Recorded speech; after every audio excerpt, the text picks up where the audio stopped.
Y llegó Liberty Revolt, el programa donde compartimos estrategias para enfrentar la guerra cultural en nuestra sociedad y analizamos la política y sus ramificaciones. Únase a nosotros para discutir las ideas filosóficas que nos impactan día a día.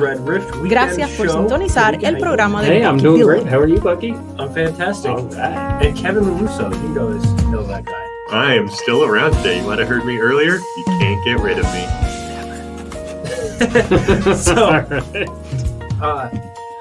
we are going to be riffing about all kinds of things going on today. First, I would like to dive right into this, the most important piece of what we're doing today. Advertising. Urging you to go to 1360khnc.com and check out our CBD products. It really does help. So do yourself a favor, 1360khnc.com/shop. Yep. So what's news in the world today, Kevin?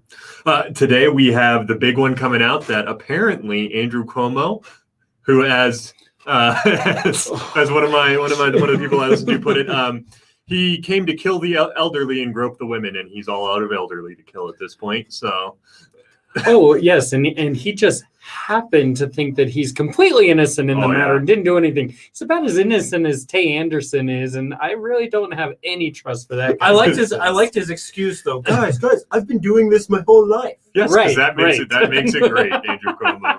Have you seen like the tweet he had from 2013 where he said sexual harassment has absolutely no place in politics, and anyone accused of it or found guilty of it needs to be like gotten rid of? Oh yeah, it's like well, so.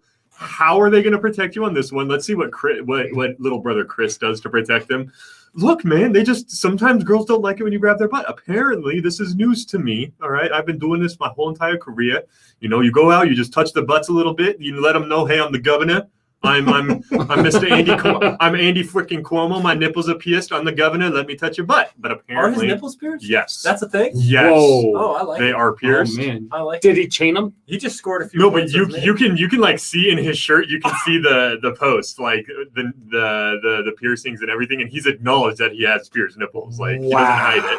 I used to have. Same here. Yeah, I used to have pierced nipples until there was two events that really changed that decision for me. One, I was rushing to get into the gas station in time as the door was closing ahead of me, and I turned sideways and I was sliding along, and I caught my nipple ring on the metal frame of the door. Dude, it was so bad. And then at the time I was lifting a lot of weights with Cole. Yep. And one day we were shotgun and running to the car. He ran up behind me, just grabbed him, and dude, full 180. That's the worst. Destroyed. And next thing you know, your nipples are gone. A couple of my exes had pierced nipples, and let's just say I can't talk about how much fun they were on the radio, but I'm a big fan. I inspired my ex to get her nipples pierced. Wow. Yeah, she did it right after I did. I just learned way more about you than I ever thought I would, Bucky. I have other piercings that you can't see. Oh my gosh. I know. I don't want to know about it. We're not going to talk about that on the radio. Just kidding. No, but it's crazy because like, he's already been under fire for the, whole massacre, genocide of the elderly with COVID. Yes. And yet it should tell you exactly what you need to know about where the Democratic Party's mind is, where the left's mind is right now, that these sexual harassment allegations are far and away the more serious allegations than the fact that he killed thousands of elderly people, shoving them back into nursing homes. Well, I mean, it's very Orwellian logic once you start thinking about it. I mean, to quote Animal Farm right out the door, all animals are equal, just some are more equal than others. I mean, you got that whole thing going on with Democrats. I just don't get it.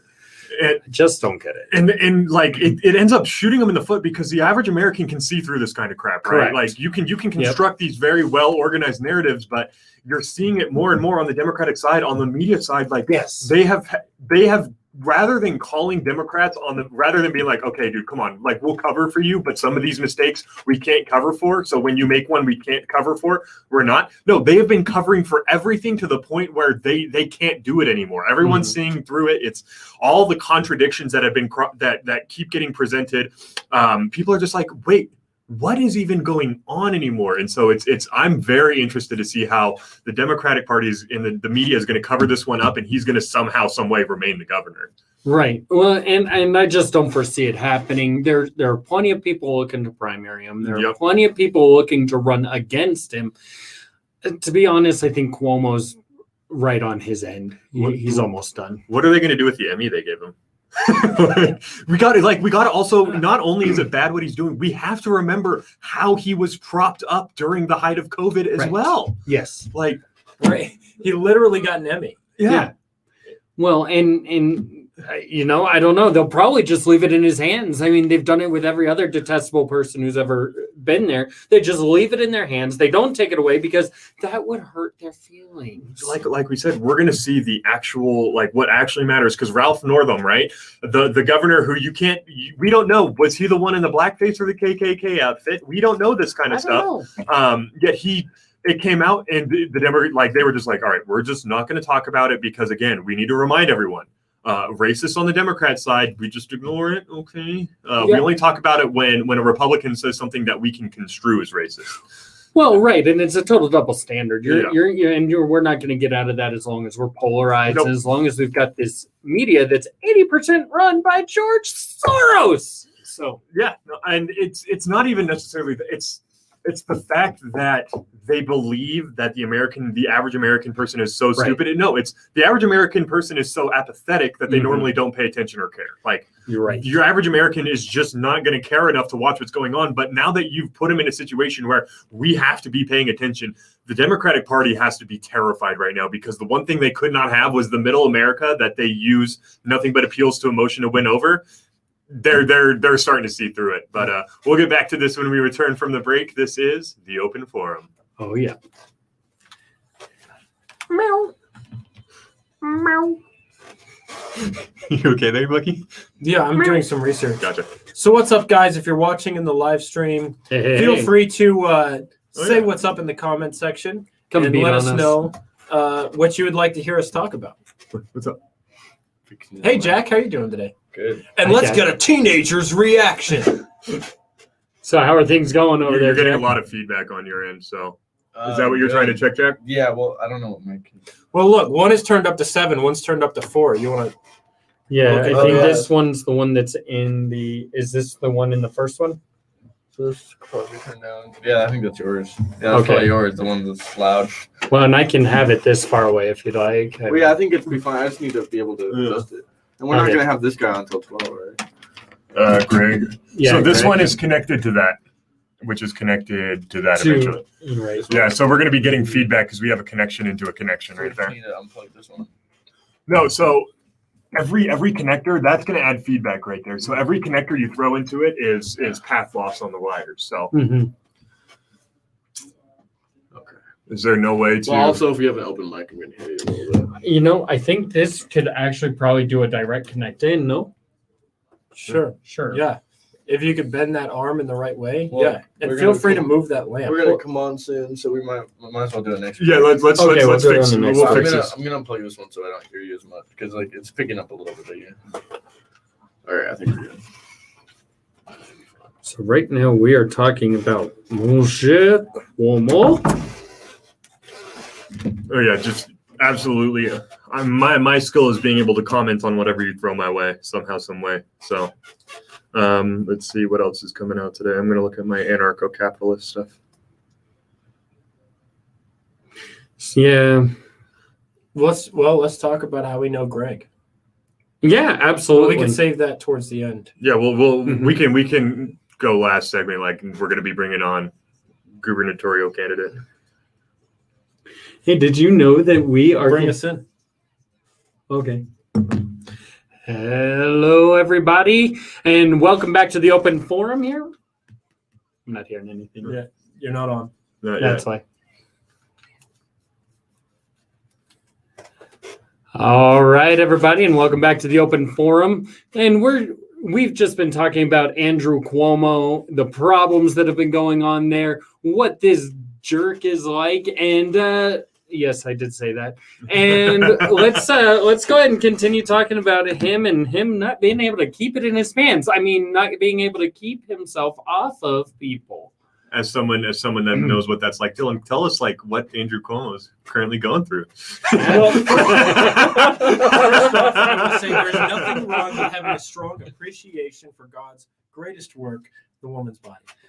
Secondly, he did put on a collage of him doing the same maneuver with the face grab and the cheek kissing with basically everyone, men, women, everybody. Well, it does seem like he has been going around grabbing people by the cheeks and kissing them. Well, I guess we could make a case that he believes in diversity and equity. Sure. He sexually assaults everyone the same. Look, yes, exactly. It's like we have up at campus the fraternity SAE, sexually assaulting everyone, right? Yeah. So, Oh, wow, they're still at it. Oh yeah, they're very much still at it. Are they still doing the paint the red rocks? I don't necessarily know about that part, but I do know that there are definitely some pretty horrifying. Yeah, they do some bad stuff. I mean, you go into some of these frat houses, and it's just like, what? Like, human beings live in this? Yes. Like, how is this even possible? And so that's strong immune system. But other than that, no, very high libidos and too much alcohol. Oh my gosh! But yeah, no, it's like, just because you've been doing it for a while doesn't mean it was right. And especially if people because that is something that I would very strongly have a problem with. I don't like being touched, especially like by strangers around the face. If it's a girlfriend or something or a family member, that's one thing. But a lot of people don't like that kind of stuff. And at the end of the day, he is the governor. He is a politician. In my experience, politicians are usually the ones that are so cognizant of this that they won't even breathe at someone unless they know they're not going to get accused of some kind of crime. And so to me, it's just a non-excuse. We have the situation where anytime a Republican messes up, there is zero tolerance. There is no wiggle room whatsoever. And yet somehow, some way, because it's Cuomo, we're supposed to give him this wiggle room. It's like, no, you guys need to just start admitting, hey, we messed up. He was not a good governor. He did not do good things that would have earned him an Emmy. The only thing he did was call Donald I don't know, it was pretty good acting. That was good acting. It was pretty good acting. He put up a very convincing front, especially with the media behind him. I mean, he is a better actor than his brother, as we remember the basement. Well, here's what's going to happen. Here's what's going to happen. Just like when he was killing the olds throughout the heat of the pandemic, there's going to be some breaking news story that they decide to hyper focus in on that's going to totally distract people. And you're right. You would think that that these allegations would be second tier to some of the policies he pursued as governor that had much more dire effects than what is unfortunately his interaction with women. But it's just going to get brushed under the rug. The media is going to hyper focus on something else, and that's going to be the talking points that, as always, the independent and right wing media just start talking about whatever the mainstream media is talking about. I mean, is there even right-wing journalism at this point? I mean, honestly, I feel like everything we talk about is the same carrot that they're dangling in front of us. No, there is. It's just not as prominent. Well, and it's also very reactionary. Conservatives have become extraordinarily reactionary, and you know how this works.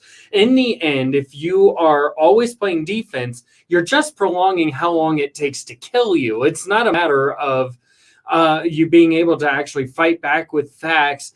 Because we're not taking a proactive approach to what we're doing, because we do have a slanted media today, a lot of the right-winged and conservative-based media is coming out of these small organizations and media coverage groups like the Liberty Revolt and like the Primetime Patriots. Primetime Patriots. There we go.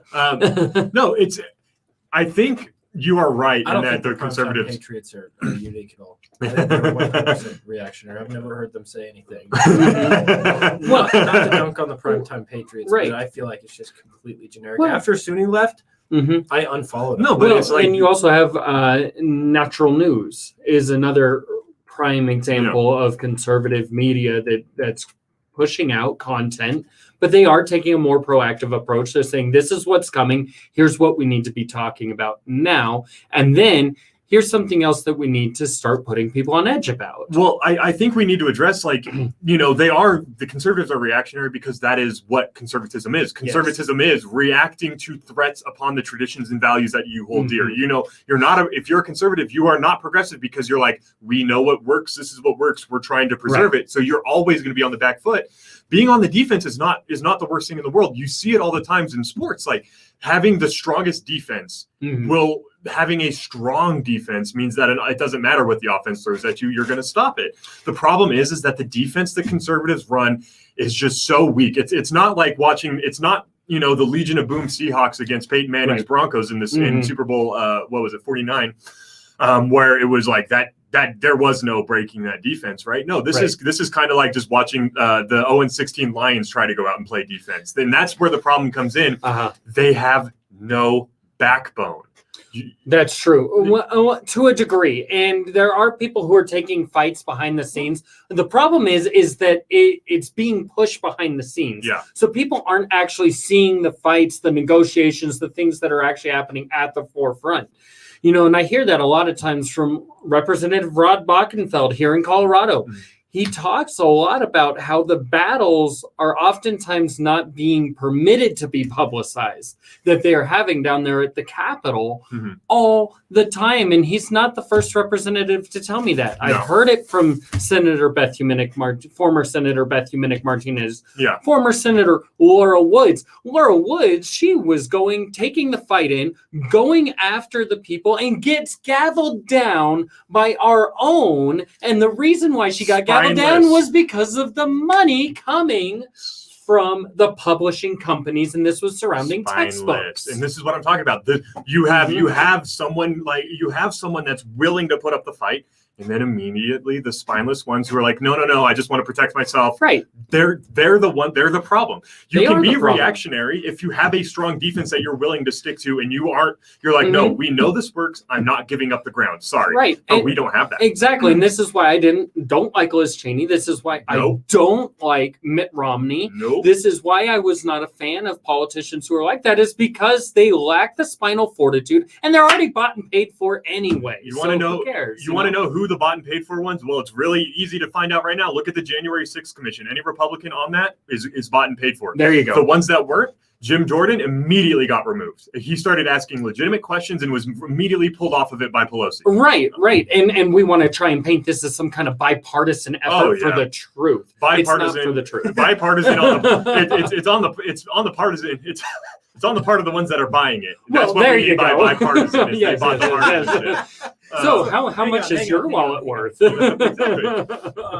Let's define what it means to fight in politics, because we hear this a lot from the libertarian and conservative base, which is what I would like to get into. But before we get too far, fighting needs to translate into two things. Number one, it means going into territory where there aren't conservative voices and being a conservative voice. It doesn't mean doing what we're doing here and talking to each other in a circle. We're not converting anyone right here. It means actually going into, I don't like to use the term enemy territory because, as a patriot, I don't believe people who disagree unfriendly territory. Right. But territory that is not friendly to and that's the grassroots ideas. Effort where I work. And number two, it means not backing down when you are personally targeted by the people who want to diminish your voice. Yeah, exactly. We see a lot of that where people start to speak out, and then the left-wing mob comes after them, and other conservatives don't rally to your defense, and you just feel like, wow, I'm being targeted, and I have no allies. So fighting is not screaming loudly at a raucous conservative rally. Fighting actually means persuading someone that your ideas are worth fighting for. And that's why, I don't really want to talk about Andrew Cuomo anymore. It's unfortunate. I think it's going to get distracted from in the media. Right. Let's get down to what actually matters. Do you want to talk about the fight for a second, though, since you brought it up? Sure. I mean, so here's the deal. So I'm the vice chairman for the Adams County Republican Party. I've got the Youth Federalist Initiative, which I'm a co-founder for. And I'm a teacher who's in the public schools. Denver, of all places. You want to talk about socialism, communism, go down to Denver public schools, see what's going on there. Let me ask you this really quick. How important, how vulnerable right now is the public school system in Colorado? Extremely vulnerable right now. And a lot of it's because we're putting out these So we're required to do these things called SELs or social emotional learning modules. And what's wound up happening with that is there's 20 minutes of direct instruction on it, but it's trickled into every facet of everything. And so what will wind up happening is we'll teach math, but then we have to talk about why this math is racist innately, or why people can think of it as racist innately. Why it is. I know down in San Diego, they had a school district that says that you should get just as much credit for getting questions wrong in math as getting them right, because it's racist to require children of color to get correct. And you hear those arguments all day long in the public school system. I was listening to NPR, and they were talking about teachers learning lessons throughout the course of the pandemic, and what was their takeaway. And they were bringing on teachers to talk about it. And one of the things that they were saying is we need to stop with performance-based education. And we should do away with testing, because that doesn't measure someone's competence to act out in the world. This, that, and the other. And I was like, but what else are you going to use? Your personal feelings? Well, exactly. That's exactly it. You're taking education into a subjective place. And what it's doing is it's actually causing more damage than good, because these youth are being not being held to a standard that strengthens them. Correct. And so we're getting exponentially further behind in education. It's the same thing that happened in Poland, same thing that happened in Russia. It's the same thing that happens in every stinking communist regime and winds up destroying our education system and our youth. And every single one of these dictators has said, give me your kids. I might not win this generation, but I'm going to win that one. Yeah, and they've been doing this. They've been doing this since they implemented our education system. For those that are unaware, we use what's called the Prussian model.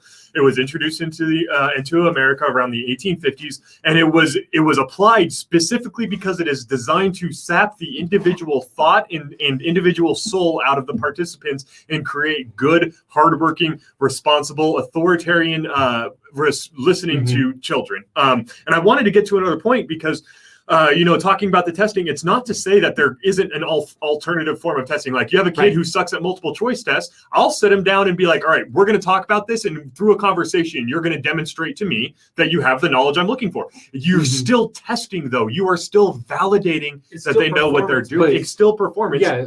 It's an alternative method, but sure. Like I was a kid who excelled in math with story problems and operating that way. Yeah. And I totally see a valid point for that, but there has to be an objective component to it. Yep. If there's no objective component, if there's no hard line, this is right, this is wrong, then what we've done is we've made it so that everything that somebody does is based upon their feelings, and there's no objectivity. And we've created a generation that is extremely sensitive and everything incompetent. Goes, but nothing works. Well, it's not that we created that. We have fed into the natural human tendency towards that. We as humans have naturally strong emotional responses to stuff that sucks. It's just that the Democratic Party and the left feeds on that at every given opportunity. And they have forever. I mean, look at Ronald Reagan, right? He went in there, he began slashing down the Federal Department of Education funding by $1 billion in 1981 and 82. Which was a lot. 19% of their budget, right? And then in 83, we get this hyper emotional thing that comes out with education. And now he has to back off of that effort. And what happened with Donald Trump? The same thing. He comes in, he starts hacking, slashing. They go to the Supreme Court and are justified in what they're doing, but the power and the screaming and the emotional state of the people around it tears it down. You're listening to 1360 KHNC, the heart of Northern Colorado. Rawr. These are great conversations. Oh, we're still on the live stream. So you got me we right on my hot area. Oh, hell yeah. Education, education is the biggest thing. Setting boundaries, and this is where I think conservatives have a big disadvantage in the culture. Yeah. The conservative is drawing lines and setting boundaries. That's true. That's what conservatism is. It is trying to set up barriers in behavior, conduct, and government. It is going to be this conflict of visions between the left that wants to open things up and the conservatives that want to draw lines and define things and establish a hierarchy of virtuous and effective behavior. And there are pathologies on both sides of that. There are, and there are effective methods on both sides of that. So, like for those of you who are there who really want to hear about the fighting with it, right? I'm in a county that is deemed basically impossible to win in as a conservative, and that's just simply not true. We've been seeing increases there. We've been seeing increases in success, and it's because of exactly what you were saying, Bucky.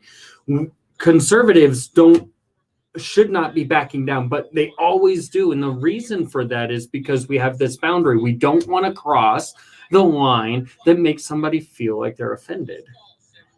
Right. Well, they've shown that people who are polite by temperament are more likely to be conservative. And that's true. And that's because there's a very defined mindset that comes with it. So we're born with a predisposition of the amount of risk that we're okay with taking and the kinds of ways that we want to live. Do we want to live on things that are a little more safe, that have these harder boundaries?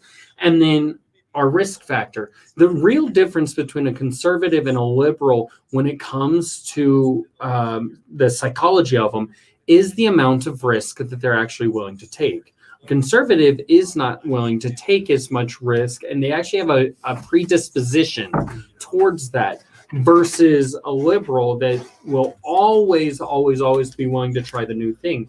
The problem with education and fighting in education is that everything takes 3 years in education. But what the liberals want to do is they want to jump from thing to thing to thing every year. The problem is that it takes us 3 years to actually see if something worked in education, and at least one of those years we're going to see a decline in performance. It's leftism is progress going 100 miles over the speed limit right now. Right. What was I going to say something? Oh yeah, no. Have you read Jonathan Haidt's Righteous Mind? He actually goes into there's actual, what you're saying actually has basis in people's genetic, biological. Yeah. That's why when I hear secession, I'm like, you don't know what your child is going to be genetically predisposed to. So when you're trying to create a libertarian society, you don't know if your next generation is going to abide by it, because they might not be genetically disposed to wanting to be more libertarian and conservative or something like that. But you can also you can teach to an extent. I would say I'm largely liberal by temperament. Well, yeah, that's the thing, is like, because you're a compassionate human being. The problem is that when you allow that compassion to be weaponized, because emotion's the worst thing for reasoning. Well, and you're not necessarily, it's not necessarily a matter of compassion versus a lack thereof. Yeah, no, it's not. Because there are very much so compassionate conservatives. Yeah. And the problem is to what degree are we going to permit that to drive what us? Works to make people feel better, are you really being compassionate? Well, exactly. And I would say that you're not. I have another word for you, compersion. We'll talk about it. Compersion? Yeah. You're going to have to define that one for me. I've never heard this word. I actually want to discuss why you don't know what that word means. Okay, let's hear it. Open Forum 1360 KHNC. We're also on the live stream, facebook.com/1360KHNC, Liberty Revolt Media, the Red Rift.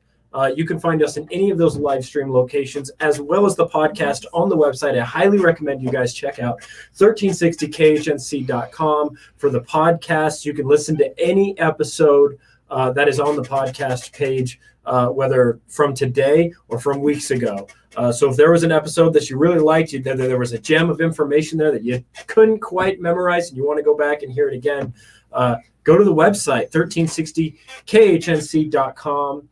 Also, check out our CBD products. It really does help us. It helps you. Unlike a lot of the CBD products on the market, our CBD is lab certified, independently lab tested for chemicals, for pesticides, for THC content, to make sure that our ingredients is honest and pure as it is labeled on the bottle. So go check it out.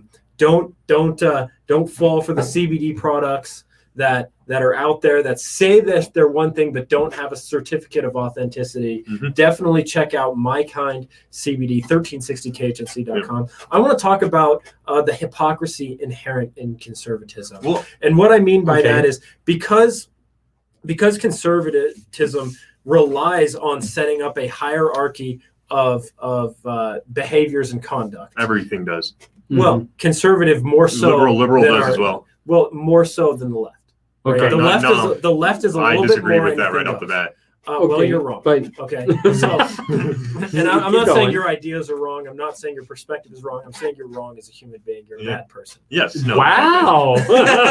He just went there, people. He has already made a moral judgment. I am playing off an episode of the Red Rift. Oh man, come on. Yeah, go back and listen to that one on the podcast. Well, yeah. But what I mean is the conservatives believe in setting up, are more likely to believe in setting up particular boundaries of behavior and hierarchies of acceptable conduct. Mm-hmm. And because none of us can live up to the virtues that we espouse, it makes you inherently a hypocrite. If you believe in ultimate moral goods and you fall short of it, I mean, every Christian is a hypocrite, and we just have to live with that. Well, but right? the Bible says that we are going to fall short. Right. Jesus himself said in Luke chapter 3, pick up your cross daily. That's because we are going to sin and fall short of the glory of God daily. Just because you can't live up to a standard doesn't mean it's a bad standard that you shouldn't strive for. That's right. Yeah, no, there exactly. you go. That's exactly. But I challenge it because, again, look at the left. They are, everything they want to do is moralizing. They want to control your speech. They want to control your thought. They want to control your actions. They want everything you do to fall in line with exactly what they said. And if not, you get ostracized from society entirely. Right. And it's because they have this moral idea that the whole is greater than the parts, versus a conservative mindset where the individual needs to take personal responsibility for the liberties that we have. They both seek to make a better community. A better community. It's just that conservatives understand the best way to do that. You can only, and libertarians, this is the whole idea. I'm the only one that really knows how to best live my life. It is on me. It is my personal responsibility to be the best version of myself, because if I know I'm the best version of myself, and I know you guys are working to be the best versions of yourself, I know we're probably going to have a good community as a result. Right, which is why libertarians tend to be lumped in with the right side of the political spectrum. Exactly. And so I wanted to talk, because we were talking in the break about compassion, right? The left is inherently very emotionally driven, if you will. That's true. But they only prey on certain emotions. So we all know what compassion is. And I think that what I'm about to tell you really exemplifies the problem with where the world's at and why the left uses greed and jealousy. So compassion is feeling bad for someone else's bad misfortune, like sharing in their pain for their bad misfortune, right? We all know what compassion is. Or empathy, but compassion is a verb, so there's an action behind it. But compassion is when something negative happens to someone else, you're compassionate for it. Compersion is when something good happens to somebody else, you feel good for them. It's taking joy in the successes of those around you. Why is it, do you think, that we know so well the definition of compassion, but not compersion?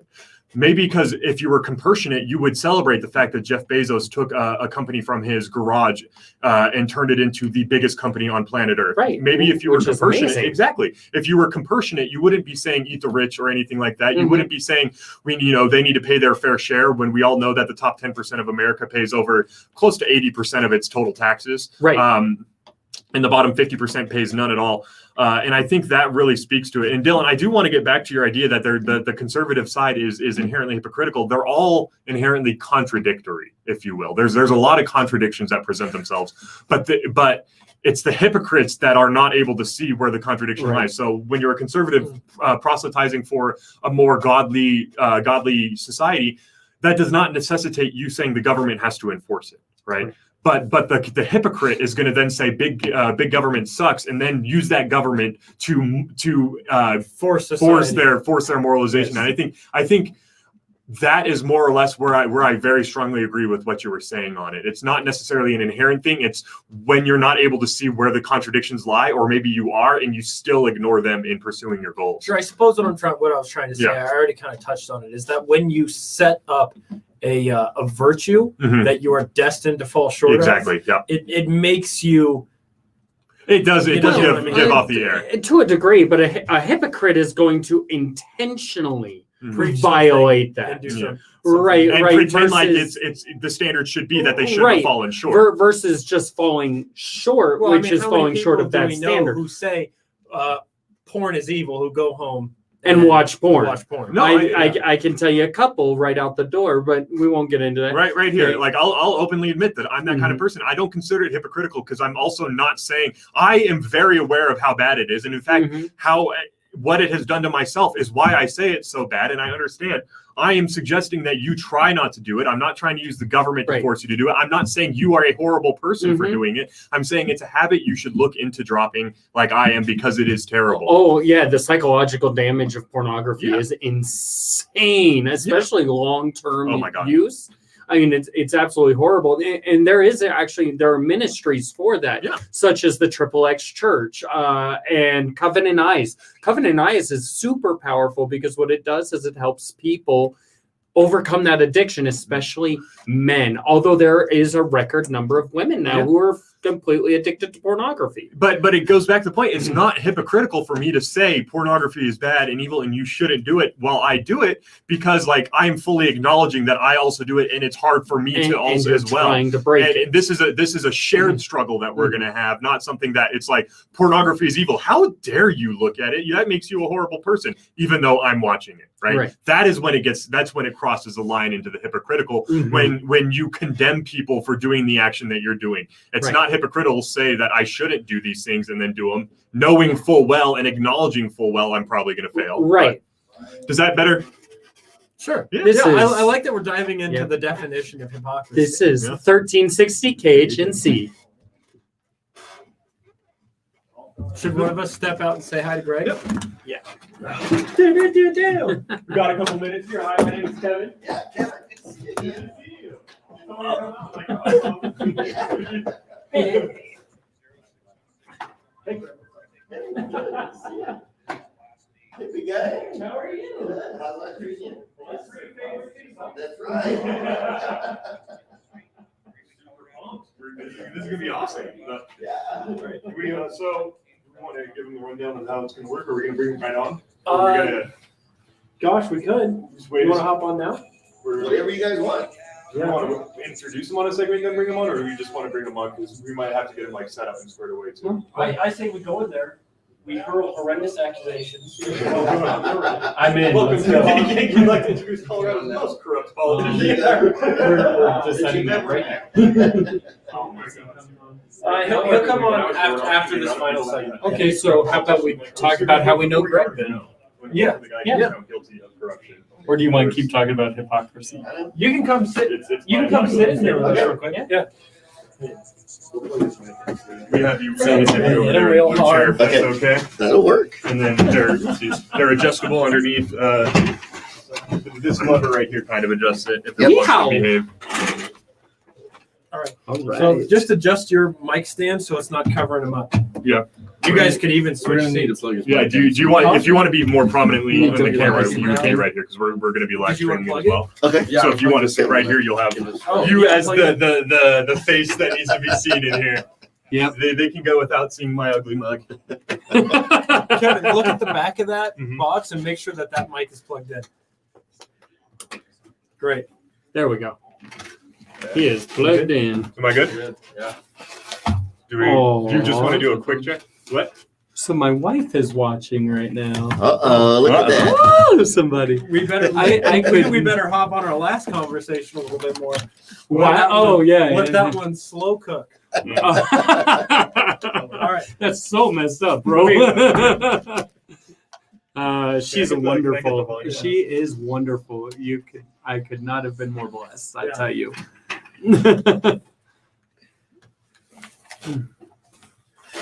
I haven't heard this song in a while.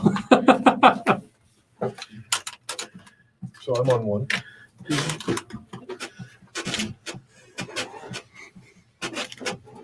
Continue. Victorious. Perfect. Are we good? 1360 KHNC. We're real good. We are so good. In fact, we're making other people feel bad. That's how good we are. Oh, yeah. Come on now. Yeah, Wait so a minute. Before we get too far ahead, I want to give a shout out to my lovely wife. Woman, you are the finest of God's creations. And He I is love terrified her she was so listening much. to that last conversation. No, I wasn't the one bragging about my hobbies. Look, okay.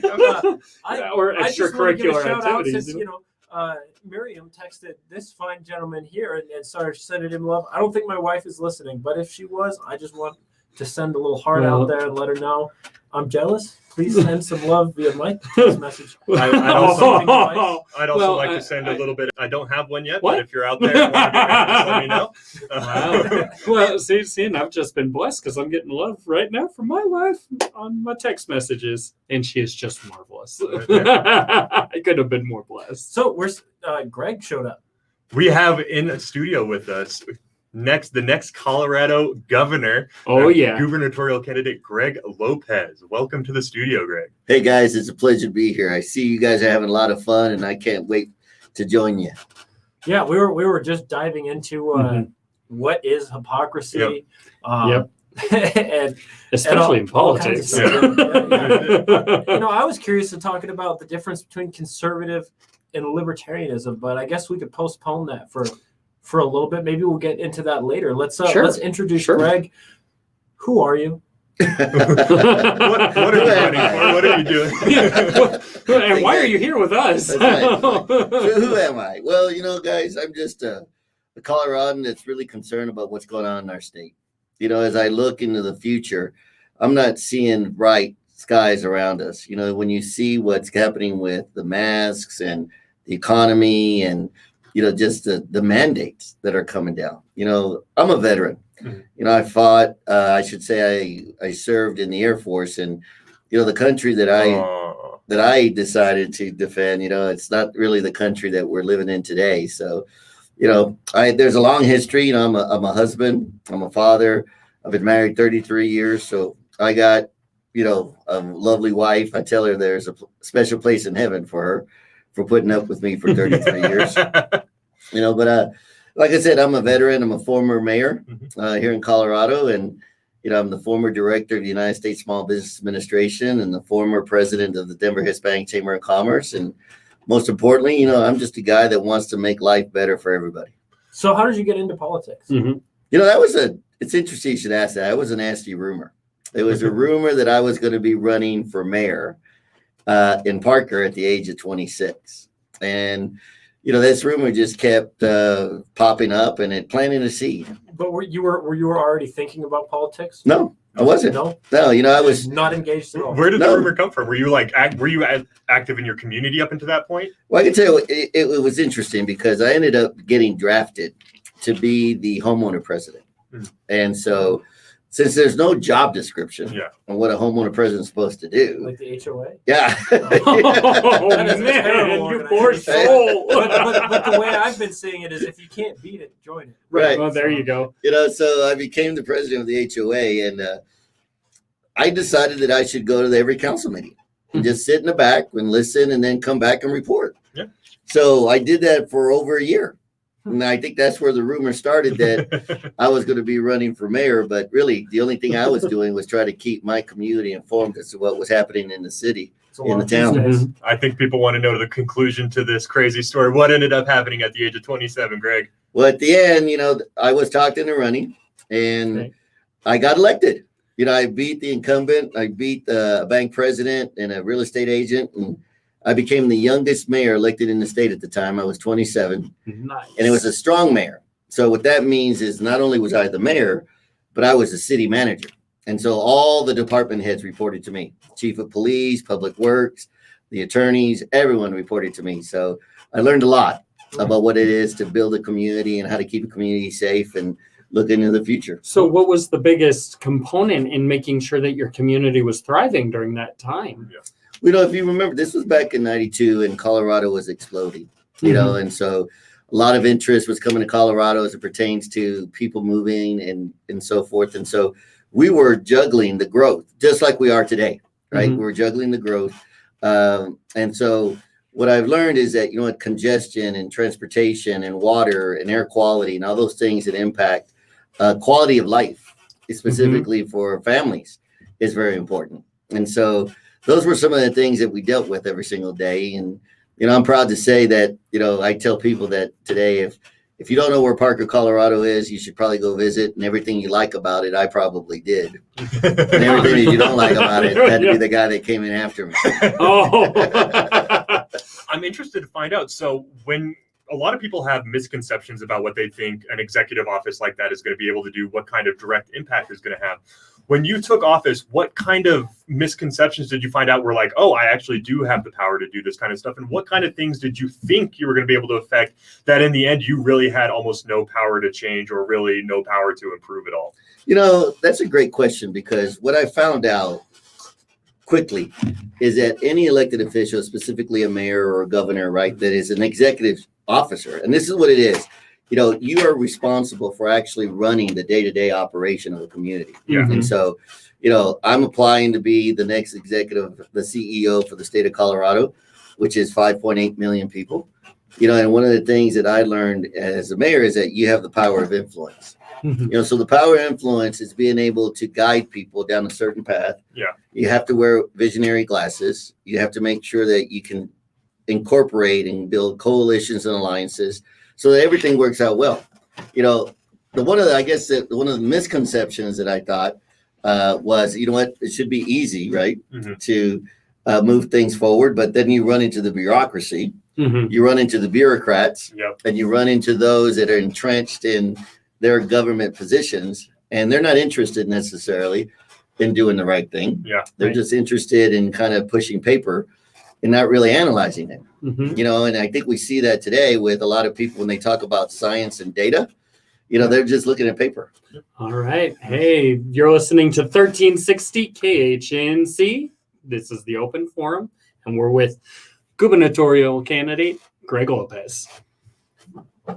So we are still live on the live stream. This mic is picking up everything during the commercial breaks. So if you've got some dirty secrets you would like to expose to our live stream audience, not to the radio audience, if you want to drop some F-bombs, this is the opportunity. Oh, yeah. Here we go. This is where it happens.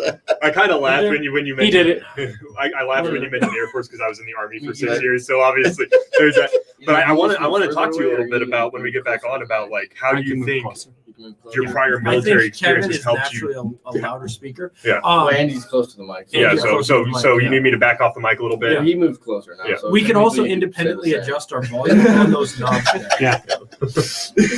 So I've been kind of tweaking it. Can I get like 1 or 2 clicks on my volume as well? Well, and I can also raise my voice volume if you need me to. That's no problem. I got this thing right here. I'm gonna mess with it. If you think it's up too high, just let me know. Okay. Yeah. It's like right around like 4 or 5. You know. It was like just like because it didn't sound like it was coming through too strong on here. Oh man, but we're missing out on all the little dirty secrets now.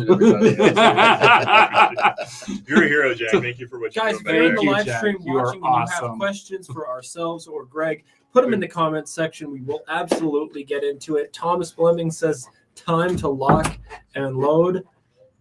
That can be taken a variety of ways. We'll see. In what way? Time to lock and load to join join the campaign and go out there. Yes, and fight get in there, doors. get in there. Hey, you know what? You can lock and load and get behind gubernatorial candidate. I'm going to call him Governor Greg Lopez because he's going to get there. So when he gets there, lock and load, but get behind this guy's campaign. I mean, how long have you been at it now? How long have you been networking here in Colorado, listening to the people growing and developing for this race? I ran in 2018, right? So I took a little hiatus after we didn't make it to the primary. So I would say about 8 months, and then I saw what this current governor was doing to the state. And I said, you know what, I'm getting in. I'm getting back in. There's it. All right, coming back though. We're not gonna take it anymore. Whoa! Okay. So there are 3 big things I want to hit before we open up the phone lines. Sure. And invite people to ask you questions. Number 1 is who you are, and what is your core philosophy. And then lastly, let's dive into policy specifically. And then maybe a little bit, I guess, on how you plan on trying to take a victory out of this. And then we'll open the phone line. So we touched a little bit on who you are. I want to know a little bit more about your personal life. What do you like to do? I love to read books, interestingly enough, and I love karaoke. Nice. So give us a little song, right? Come on. oh, now you're gonna put me on the spot. What kind of books you've been reading lately? What was the last book that you finished? You know, the last book that I just finished, I mean, and the one book that I will never finish because I'm always reading it is the Bible. Ooh, come on. But the last book that I just read was Story Brand. Mm-hmm. Okay. And it's basically talking about how you can effectively communicate, you know. And I don't necessarily read a lot of fiction books. Yeah. You know, I read a lot of more self-improvement books. I just did pick up the book, though, that I'm going to read by Levine that talks about Marxism in America. Gotcha. You know, so always trying to educate myself. You know, I love hanging out with my wife out in the deck. You know, we have 2 acres out in Elbert County. Oh, And nice. so I have my little piece of heaven. Nice. You know, I live on a dirt road.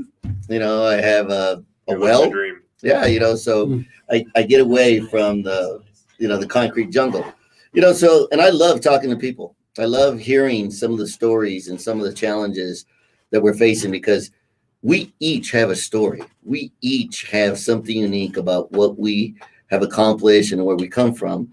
And I think that's what makes America great. Yeah, I think what you're speaking to, the individual uniqueness of every American is something that, especially when you look at the way the Democratic side of the aisle has been approaching things, they try to create these monoliths, right? You know, you have your Black community and your Mexican community and your Asian community. It's like, no, these are, yes, this is a community that happens to feature a lot of people that have that characteristic, but there's so many different stories that are going on every single day in these communities, different things that need to be addressed, that the Democratic side basically just tries to say, no, you got darker skin. That means you're a part of this monolith. And that means that you have to agree with these policies moving forward. So it's like, how do you think that you can get that message of individual accountability and responsibility to the communities that need to hear it most, which I honest to God think is a lot of white suburban neighborhoods specifically need to be starting here. Like, we need individual accountability, and you need to start letting people be individually accountable. You know, and I think the best way to do that is you just got to be out there.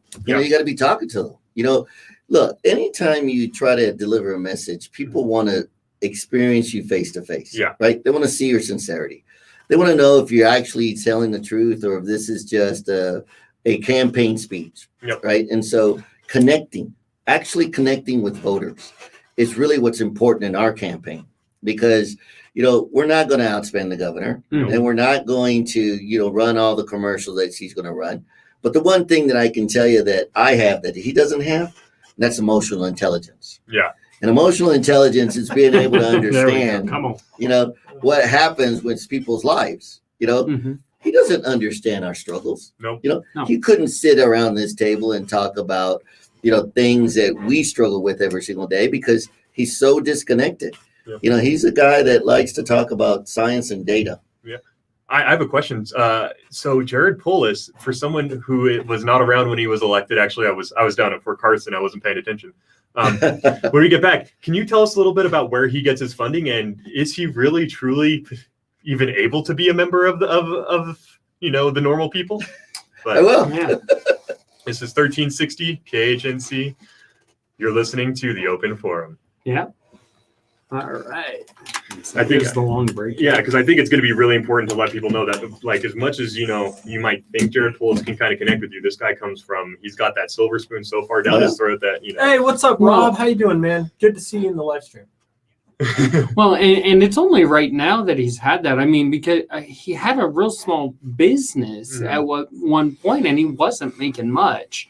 But all of a sudden he became a politician, and then he became a millionaire. Yeah, it's very weird how I mean, it's well, I mean, you know, he took advantage of the .com era. Yeah. Right. You know, and he helped his parents, and that grew, right? They sold it. But to your point, then he took those revenues and he decided to run for office. Every single office he's ever been in, he's bought. Yeah. You know, he doesn't know how to really truly represent people. Right.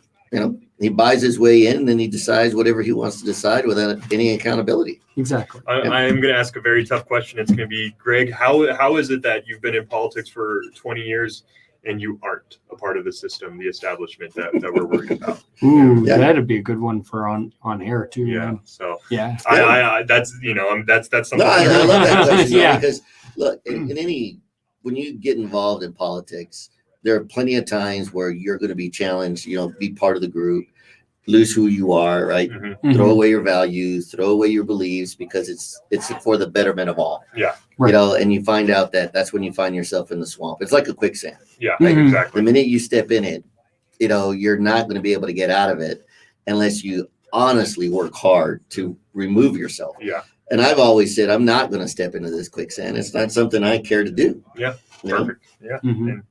And, I was telling them I'm always instantly apprehensive of anyone that's running for a political office, because I'm of the mind that most times when a political office is open, the people that are going to be pursuing it are people who are trying to seek to grow their own power. So I just like to know that the person that, that's running for this office is not someone who's saying the right things, but is totally aimed at the wrong thing. Not saying you are at all, but that's I think it's very important. Yeah. And this is what I tell people, look, I'm applying for a job. Yeah. Right. I'm not running for office. Also, we can help you make this a little bit more comfortable for you. Is that a little bit more comfortable? Yeah. So I'm applying for a job. Yeah. Right. And my responsibility is to run 16 divisions for the entire state. And so you must have someone that truly understands that it's not about him. Mm-hmm. It's about creating a better life for everybody. There you go. It's about doing the right things, And I don't need a resume builder, what the governor gets paid is nothing compared to what I can make on my own. Fair enough. Yeah, no, exactly. and that's how you can tell the good ones from the bad ones. Like, did you have more money available on the private side or the public side? Right. If it's the public side, I don't trust you. If it's the private side, man, you got to be giving up a lot to get in here. Well, this is a dirty game. Yeah. So that's why I was a lot more trusting of Trump than I was of Joe Biden, because Trump had the money without politics. Biden does not have the money without the politics. So that's, Well, and that is an inherent danger, you get all these politicians who have been in forever. Yeah. I mean, Biden's been in office since before I was born. I mean, that's crazy. He's going to die in office. Someone born the year Biden got in office was almost able to drink by the time I was born. Like that's, and I'm almost 30 years old, and it's I cannot believe how people are. Nope. It's I'm never gonna understand it. Twinkle in their eye. Give it to some other guy. The government.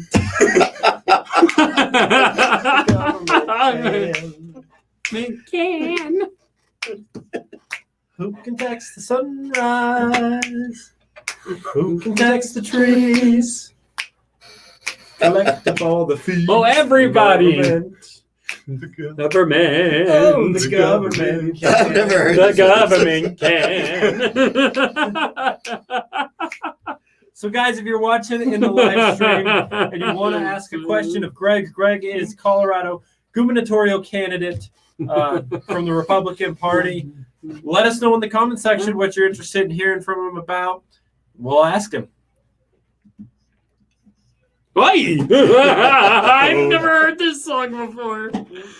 Who can give a bailout? Tell us to behave. See, this is the music that we need our kids to be listening to. I love this. This should be an elementary school sing-along song. I'm gonna have to borrow this track. I'm gonna have to take it on the road with me. This is your new intro song. Who take your money?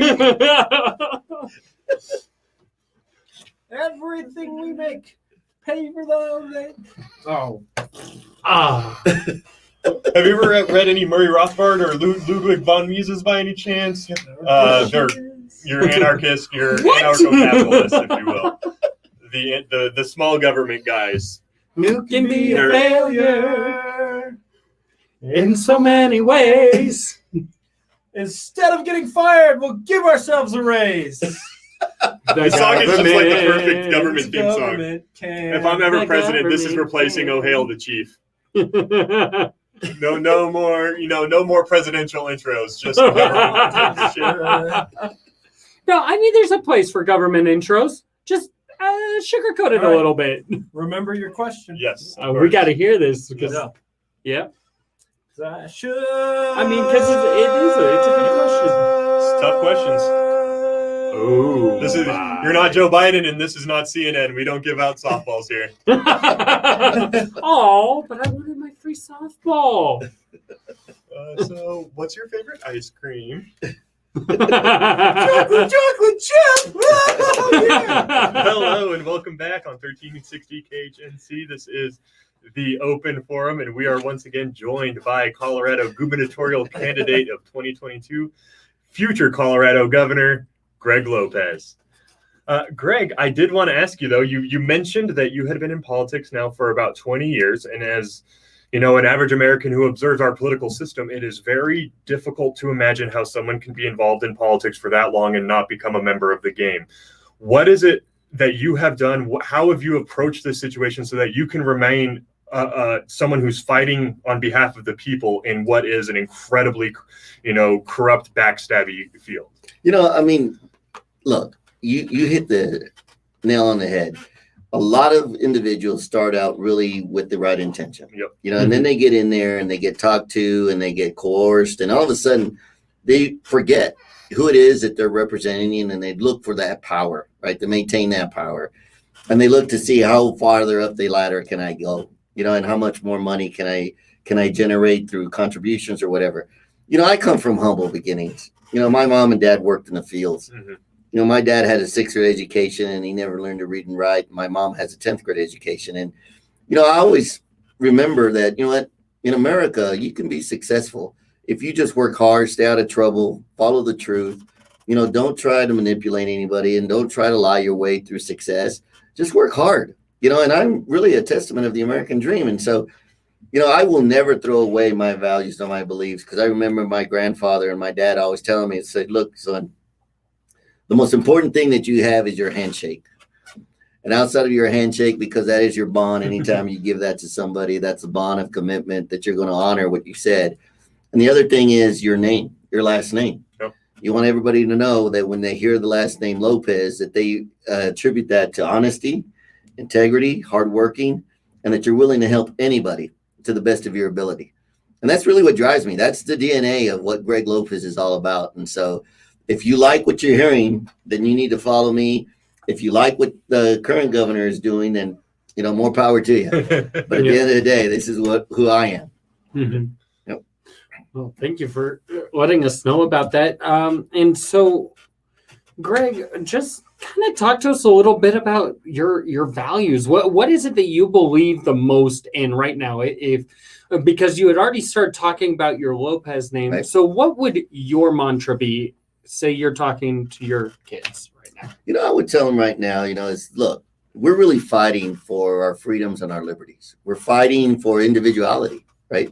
We don't want to be a part of this big masses of people following the government. And I really love the song that was playing earlier. Looking past the sunrise. Because if you listen to the words, it's so true, right? And so many people are drinking that Kool-Aid. They're actually buying what the government is selling. And we all know government has nothing good to offer. Mm-hmm. The best that they can offer is to get out of the way. Yeah. Just get out of the way. Let us live our lives. Let us be successful. And so, what I tell my kids, look, you need to be involved. You need to be educated. You need to trust and verify. Mm-hmm. Trust what you're hearing, but you got to verify it to make sure that it's not a lie. Make sure that there's some substance behind it. Mm-hmm. And that's the way I live. And I'm going to tell you, you look at these numbers of COVID, you look at all these things, and you really got to question, the sincerity of those numbers. Right. And are they actually real numbers? Or like Ross Perot used to say, is it voodoo numbers? Right. Mm-hmm. And so those are the type of things I tell them. And don't lose hope. I tell you, do not lose hope, because our brightest horizons, or our brightest future, is in the horizon, and we got to fight. It is interesting that you bring up hope, because that seems to be the number one of the most vital targets for the left, right? I know the amount of times when I'm having a gun debate conversation with a lefty on the campus, they'll say, you don't need an assault. Like I'll say, the assault rifles and stuff, that's for when the government has turned into the tyrannical force. And they go, the government has planes and tanks. You have no chance. So why have it? I'm like, So what you're telling me is that hope is not a good enough justifier for why I would even hope to fight. And then I look at him, I go, so what you're telling me also is that Iraq, Afghanistan, Panama, Iraq again, Korea, Vietnam, none of these guerrilla forces were very successful in fighting us off, were they? We had all the tanks and planes. I'm sure that Afghanistan was a roaring success that had no kind of pushback from the people. I'm sure Iraq was the same way. It's like they say these things, they try to kill the hope, and then they don't even understand just how nonsensical what they're even saying is. But do you see yourself these direct attacks on stuff like hope, on stuff like accountability and integrity and honesty? Do you see that coming? I do. I mean, we're experiencing it, right? I mean, look, this whole COVID thing that happened, this is nothing more than they created a moral conflict. Yes. Right? Mm-hmm. This is a moral conflict that they created that said, hey, look, if you don't do what we tell you, you're going to start killing people. You're going to start taking lives, right? Nobody wants to be accused of killing anybody, even though they can't prove it, even though they can't validate it, that's what they're saying, right? Mm-hmm. And so, and when you were talking earlier, what that reminds me about is a lot of people don't even know our history. When we fought for our country, right?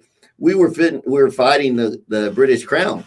They had the Navy, they had the ships, right? Yes. And yet we won. And to your point, right?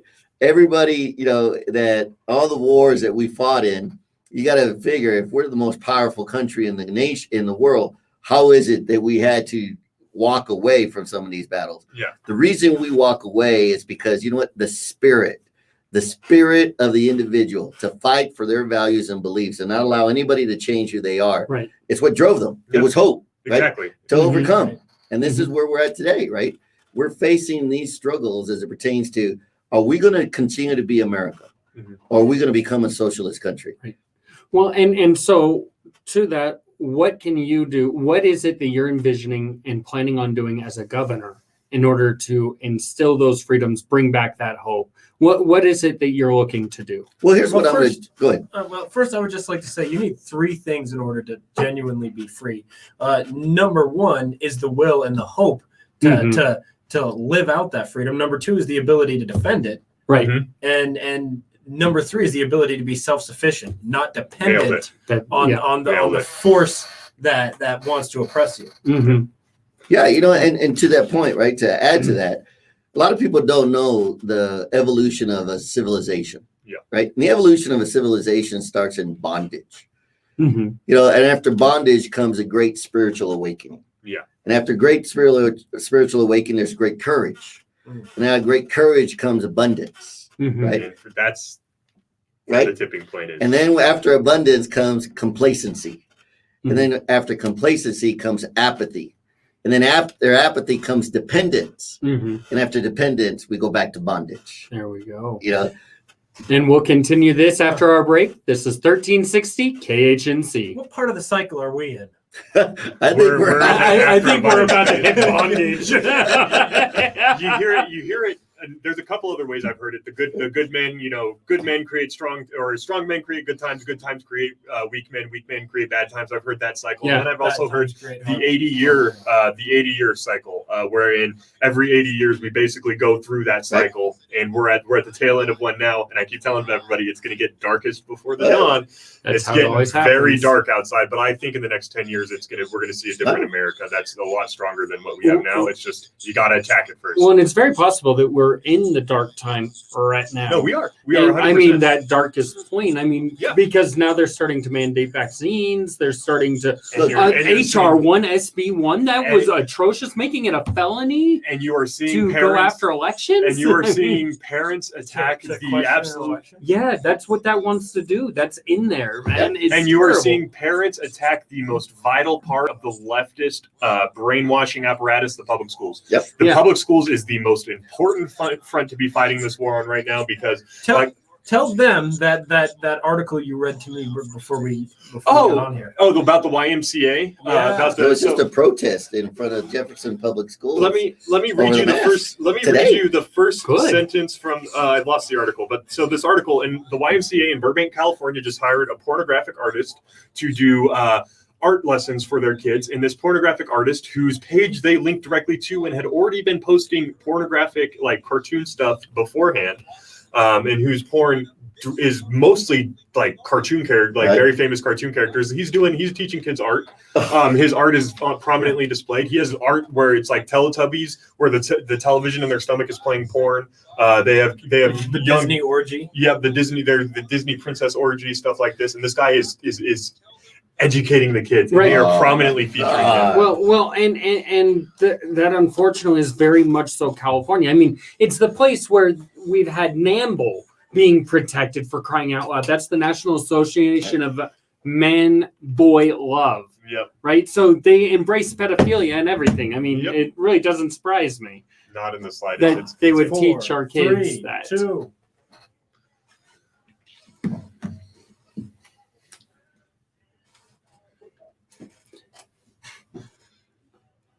Nice optimistic music. Yeah, I like how that's leading us in from the last segment. Right. Yeah, what part of the cycle are we in? Right. I think that cycle is very telling, because I think that what we're seeing today is a direct attack on the strong male.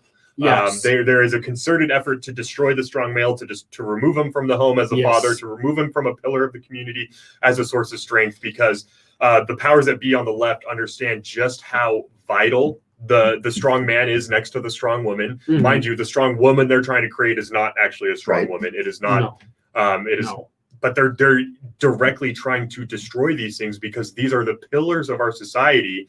And if you can destroy the home, if you can destroy the men in your community, you can do so many just absolutely terrible things to your community.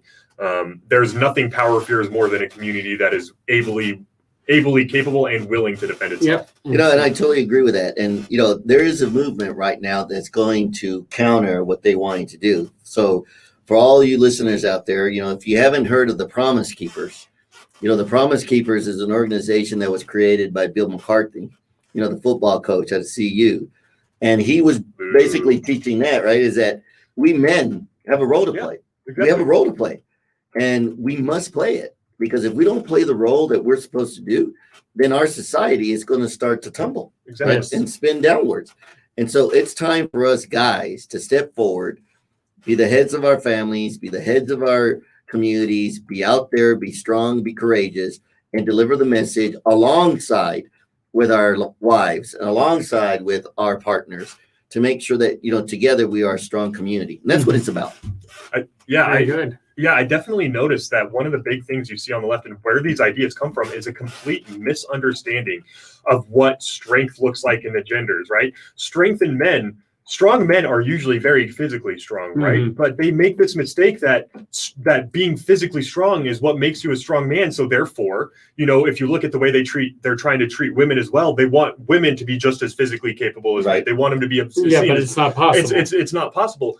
It's a complete fundamental misunderstanding of what each of the genders' strengths are.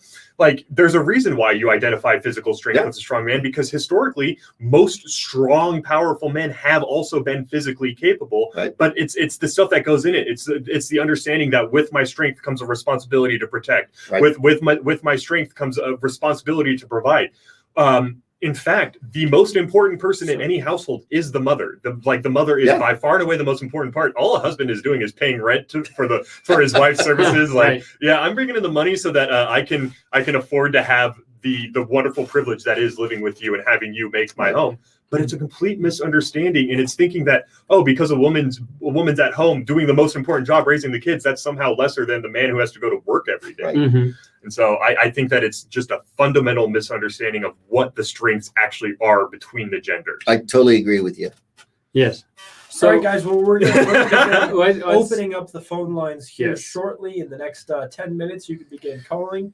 That number is 970-587-5171, 970-587-5171. Put Greg on the spot. Truly, we'd really appreciate it. Please do. Please do. Be tough. Don't hold back. I want to ask you, what is your core philosophy? I have 3 questions I want to hit. Number 1, your core philosophy, if you had to describe yourself as conservative, libertarian, conservatarian, what does it mean? And then I want to know what your top policy positions are, and how do you think we can move in that direction? So number 1, your governing philosophy. Well, you could say I'm Greg Lopez as well if you want. Well, you know what? I'm a conservative. Yeah. You know, so when you see Greg Lopez, what you'll see is someone that truly believes in the Constitution, someone that believes that, you know, you can achieve whatever dream and aspirations you want, and government needs to stay out of your life because government is always trying to define us, like you were saying earlier. They're trying to tell us what we can and we can't do. And I've always been those when someone says, I think you guys will appreciate this because I'm sure you've been there before.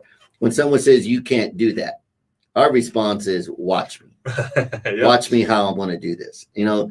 And so being a conservative means that not only do we have empathy and compassion for everyone, but we also expect certain things back from those individuals.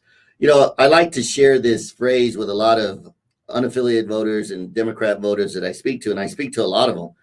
And they ask me this question, Greg, what is the difference between your philosophy and our philosophy or so forth? And I share this with them. And I say, the first part is what I believe the Democratic Party truly believes. And the last part is what I believe conservative Republicans believe. And it goes like this. You give a man a fish, you feed him for a day. You teach a man to fish, you feed him for a lifetime. Mm-hmm. And that's what we're trying to do, right? We want people to be able to fish. We don't want them to rely on us to give them a fish because that's dependency. Didn't Karl Marx say that, by the way? I'm pretty sure that's actually a Marx quote, which is ironic to say the least. You know, I believe that was Confucius. Somebody. I don't remember. Somebody said it. Dylan. Somebody said it. Communism. I know the capitalist response is teach a man to fish and you ruin a wonderful business opportunity. But wow. So, you know, that's where I'm all about, you know, and some of the principles that I would say, some of the topics that I'm really focusing on, and you said it earlier, it's the schools. Yeah. Right. We need to be able to provide school choice. You know, school choice is something I believe parents are really fighting for because they want their kids to be educated. You know, a lot of people don't know that, you know, I'm the first executive director of an organization known as the ACE Foundation. And that helped, you know, disadvantaged children in hard communities to be able to go to private or parochial schools because they wanted to learn, you know, and that's really what it's about. The other thing is vocational training. Look, not everybody's going to go to college. Not everybody wants to go to college. You know, when I was growing up, college was never a discussion at my table because we couldn't afford it. So the only way I was able to go to college was by joining the military. Same here. You know, and so, but we cannot allow our young men and women to believe that a piece of paper is going to define who they are. Right. You know, so we got to make sure that those that are graduating from high school have a skill set that they can take out into the community and contribute to provide for themselves. Exactly. So school choice and vocational training is very important. You know, fraud, waste, and abuse in the government. There's so much fraud, waste, and abuse in government. We need to clean that up. Yes. Yeah. Because they're misusing all of our taxpayer dollars. Even today, every time that they say we're going to spend $1 trillion, we don't have $1 trillion to be spending. Nope. You know, they're basically putting that burden on the future of the next generations that are coming down the pipe. The greatest irony of that is to justify the $1 trillion. They say, look, our national debt's already $29 trillion. What's another trillion? Exactly. Right. Let's not add another trillion to that, please. Right. Well, and how many of us will ever even come close to seeing $1 trillion in our lifetime? I mean, well, and these numbers are getting so big, right, that people don't even understand where they are. But when you start breaking them down, and the last time I looked at the numbers, it really breaks down to this. In order for us to pay down or erase our national debt, each one of us in this room, each individual that has just been born would have to write close to an $82,000 check in order for that to be eliminated. You know, and it keeps growing. Right. You know, so these are the types of things that people need to understand. And so, you know, it's not that we need to keep paying more and more taxes. You look at the bills and the legislation, there's one that's going to come up right now, guys. And I don't know if you heard about this, but it's the acronym is LEAP. Okay. And for all those guys and gals that like to, they're using retail marijuana, they're going to increase the price on that. Yep. Okay. And there's more taxes coming down the pipe. So, you know, small business, small business is the heart and soul of every community. And I'm going to do everything I can to remove those regulations, allow small businesses to survive and thrive, because that is the fabric of every single small town, every single community across our nation, and here in Colorado, specifically in rural Colorado. So those are the types of things that we need to focus on, because I truly believe that we're all essential. Nobody is not essential. Exactly. We all matter. Right. Yeah. Essential worker. My daughter needs to eat, so my work is essential. Exactly. Yes. Hey, Exactly. there you go. No. And so how are you planning on affecting this? I mean, tell us a little bit more about LEAP and what's going on in there, and then how are you planning on approaching the situation that you're talking about there? So let me tell you what LEAP stands for, because it sounds, if there's one thing they do very well, right? They always try to figure out an acronym. Oh yeah. Right. Every The time. Compassionate for Puppies Act. Exactly. Right. Exactly, right? So LEAP, right? And this is for children. And this is what it stands for. It stands for Learning, Enrichment, and Academic Progress. Well, think about that, right? Sounds great, wonderful. doesn't it? Right, yeah. Fantastic. And I tell people, hey, don't drink the Kool-Aid. These are, educational scientists that are creating this in a laboratory, and it really isn't going to do what it actually does. Because here's what it does. It creates a non-elected 9-member board that can act like government, because they will be able to take this taxpayer money, spend it however they want. They are not responsible to the governor. They're not responsible to the legislature. They're not responsible to the people. They're not even responsible to the State Board of Education. And yet they're going to spend all this money outside of the classroom. Not a single penny is going to go into the classroom. Right. All this is going to go outside of the classroom. And you got to ask yourself, it seems like what they're trying to tell us indirectly is that they have no faith in the public school system. Right. They have no faith in our teachers. They have no faith in the curriculum. So in order to make sure that they believe that they can create a very well-rounded education individual, they got to take them outside of the school, and they got to give them these programs, and so It's really interesting how, and this is going to be on the ballot this November. It's going to be on the ballot, and so I would tell people as I go walk around that, do not vote on this until you fully understand all the ingredients of this Kool-Aid that they're asking you to drink. Exactly. I'm looking at the website right now. And it's 14 pages long. It's what's crazy to me is that the reason why these programs come along is that because school choice, the voucher system, right? These are direct threats on the government monopoly on education. And what's really, we talk about the word soup, the word games, you hear equity used a lot, right? And equity, for those unaware, is just equality of outcome, aka once everything's said and done, making sure that everybody ends up in the same spot. For the side of nothing but equity, to the point where they have convinced people that equity and equality are somehow synonymous, the most equitable thing you could ever possibly do is the voucher system. And it is supported almost unanimously on the conservative side, yet they stand against it. And the one thing that you don't see is Democrats asking, why do you stand against something that is so obviously within So I can speak to that as a teacher, but I'd love to hear future Governor Lopez's thoughts on it. But, it's a threat to teachers. Yes. Okay, let's just get it out there. Let's be 100% honest. Yeah. I'm an educator. I'm in the system. I will admit I'm in the union. Okay, so I hear what's going on. Except that union has protected me in the past. So, it's a double-edged sword. Yeah, it's a double-edged sword. You're going to get cut by it, but you're also hacking with it, right?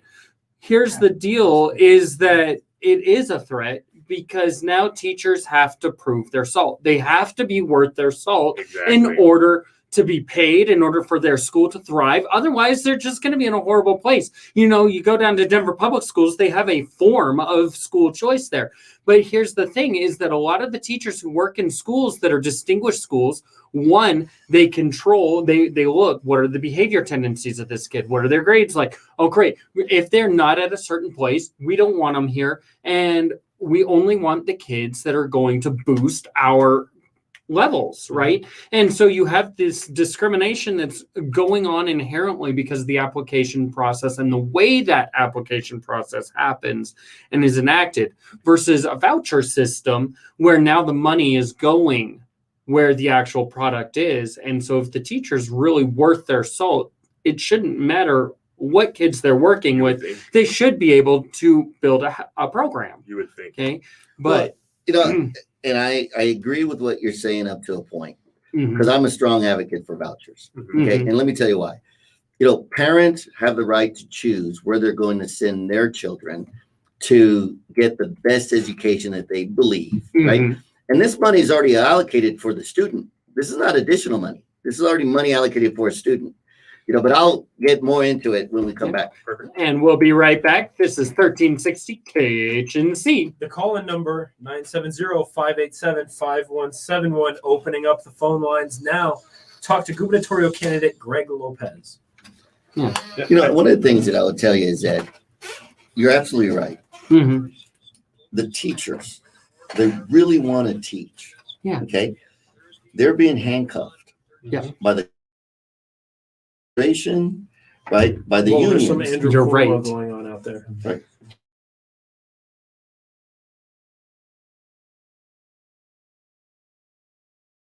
No choice. He can abuse them however much he wants. Yeah,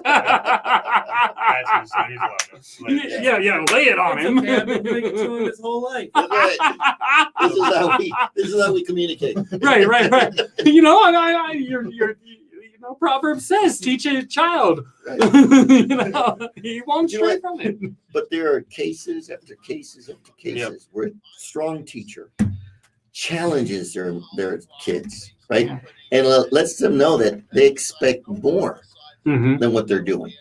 And the kids, because they want to achieve more, they will grow, And so there's classrooms. I mean, we all remember the teacher, and we say we hated them most, but that was the teacher that pushed us the most. Right. The teacher that said, no, I'm not going to let you be mediocre. Mm-hmm. I'm not going to let you get away with your, laziness, because I see more in you than you do. And they bring it out. And we need more teachers like that. Mm-hmm. But we got to because. Right. But we also can't have our teachers spending 70% of their time focusing that hard on a single student who's detracting from the education. No. Yes. But that's what I'm saying, right? Yeah. So the missing linchpin in that is the parents. Right. Okay. The parents need to get involved. Yeah. Yes. The parents need to make sure that their children, right? I've had teachers that say, parents complain that I send homework home. Yeah. Really? They do. And they shouldn't. You're doing it because they need that extra, talk about extra focus. They got to do this homework. They translate too much homework into it should be any homework at all. It's like, I understand fully the argument that you're sending my kid home with 4 hours of homework every freaking night. This is absolute insanity. Right. Like an hour to an hour and a half. That's probably Yes, like the most that's what you it should ever should be. send. Right, Like, but then you have confirmation bias coming out of places like UC Berkeley, for example, that are saying, "Oh, well, homework doesn't matter at all," which is total and utter garbage. there is something like kids. Well, you know what they say: kick a kid's ass, you fix them for a day. Wow, you You said that kick on their one?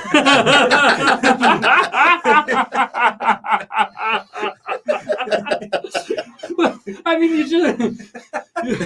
you walk into the room, you get spanked, and what's your parents say? I don't need to know what you did. I already know you did something. Here you go. So you've kind of been going into LEAP, but I know you have.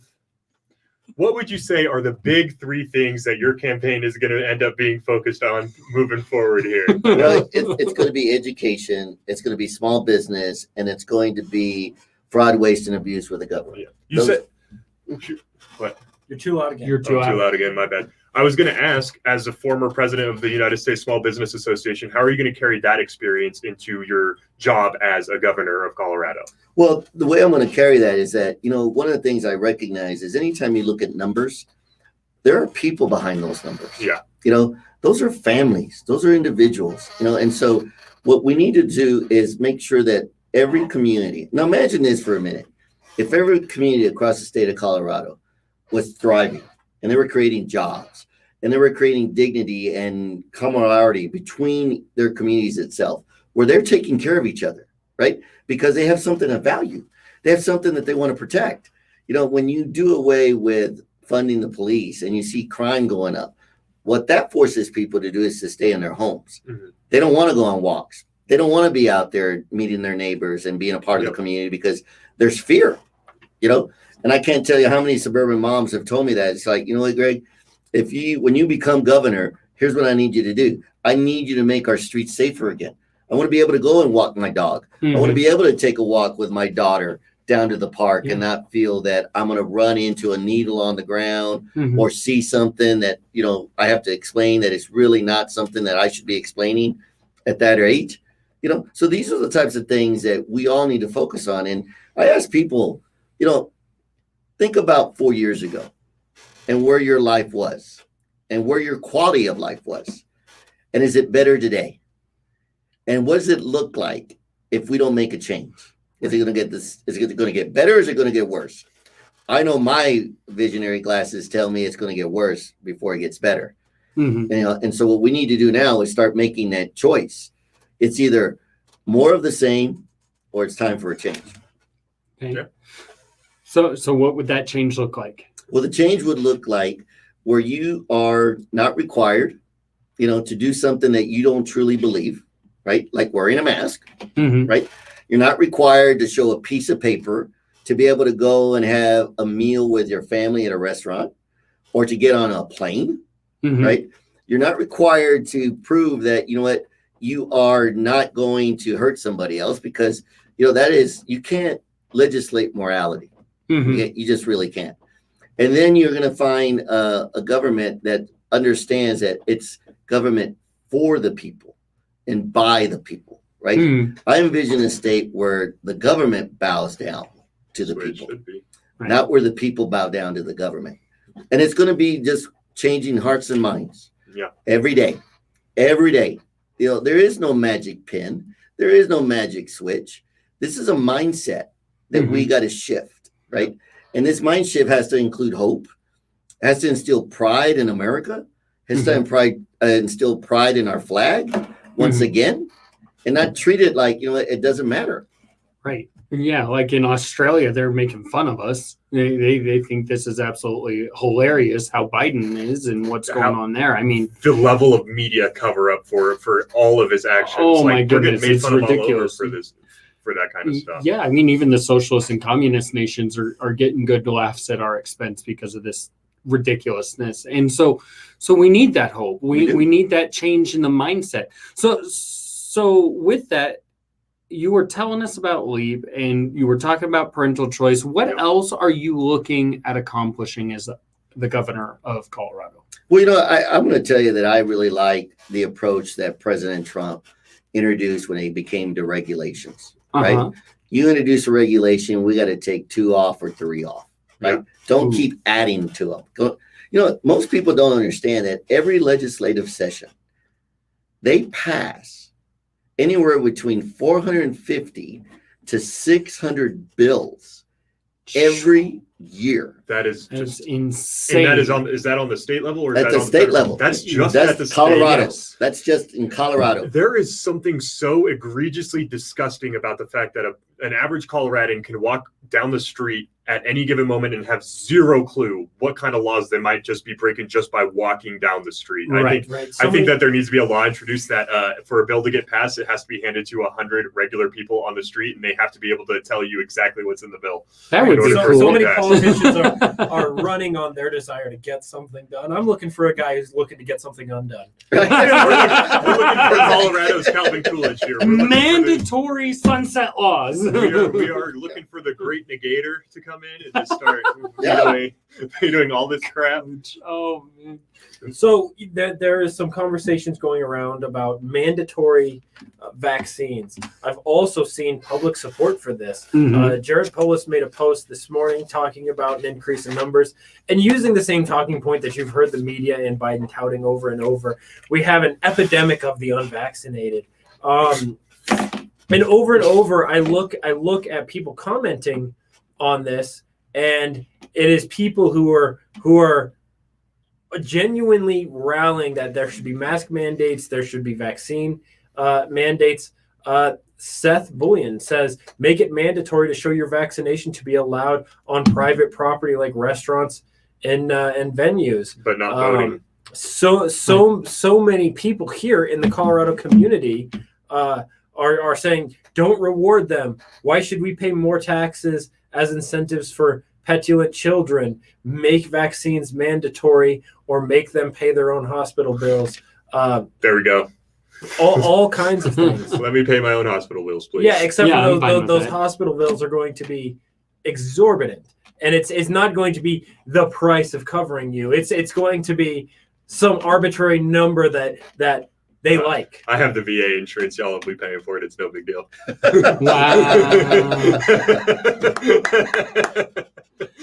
So there's a lot of public support for mandating a lot of these vaccines and things. Where do you stand on mandated vaccines? Look, I don't support mandated vaccines. And let me tell you why. I am one that understands how to apply values and beliefs across the entire spectrum. Okay. When you start mandating and taking away people's choice, it's very interesting how sometimes people are very selective on how and when they're going to use those values that they claim are truly their values, right? We've heard a lot of discussion prior to this COVID-19, my body, my choice. Remember that? Yes. So how is it that all of a sudden it doesn't apply to this? It's because in that situation, you're actually talking about someone else's body. So in this case, when it actually is your own body, your own choice, therefore it does not apply anymore. So there you go, right? Mm-hmm. So these are the types of things that, when they say, hey, look, well, we need to make sure that they're not going to cause us harm. Are they using that same philosophy at the border? Are you using that same philosophy across the entire spectrum? Because we are all individuals and humans, and so if we start giving away our values, and here's what I tell people, freedom isn't free, but people are now buying their freedom. They're buying their freedom by saying, jab me in the arm so that I can have my freedom. Because if you don't do that, they're going to take the freedom away. So it's no longer about just having freedom the way the Constitution said. Now they're requiring us to buy it. Yeah. Right? Yes. And there's something wrong with that. There's something wrong. And I would tell you now, and even when I'm governor, if the government ever tells you to do something, you better question why they're asking you to do it. Right. And you better push back, because oftentimes government gets caught up in their own little world and they think they know what's best for all of us. Yes. And we all know that is the most true thing ever said. The government always knows what to do. The government loves you. Drink your fluoride. Shut up. You are listening to the Open Forum with Colorado gubernatorial candidate Greg Lopez on 1360K. He got you. So close. I pulled a Dylan, damn it. Spoke right into the commercial. Uh-oh. There he goes. He's crawling around on the ground, people. There he is. Whoa! He's doing the obstacle course. Wait. You had to do it the other way. No, it's I was so close. I thought I had it. I mean, because we're not signed up for selective. We are signed up for selective service. But not all of us are signed up to be in the military. I mean, if you're a military personnel, I get it. Mm-hmm. You willingly signed away yourself to the government. Yeah. But in the case of the regular American, we totally need to be questioning that. I mean, all the time. The military, I was always going to question any kind of directives they gave me. You should always. Even the VA. Yeah. Right. Mm-hmm. You have a choice whether you're going to use it or not use it. Yeah.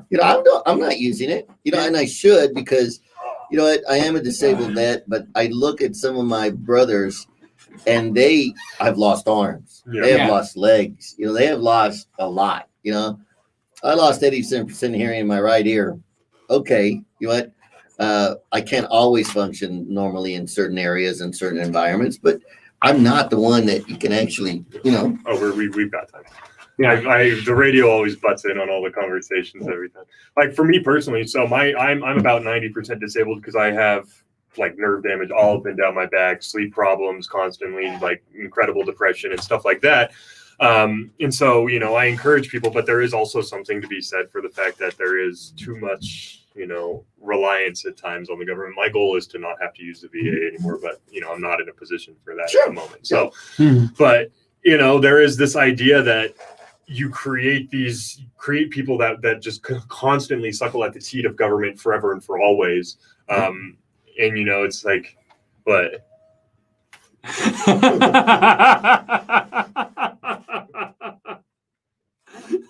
This is some nice loving music. Oh yeah. Let's get it on. I got it.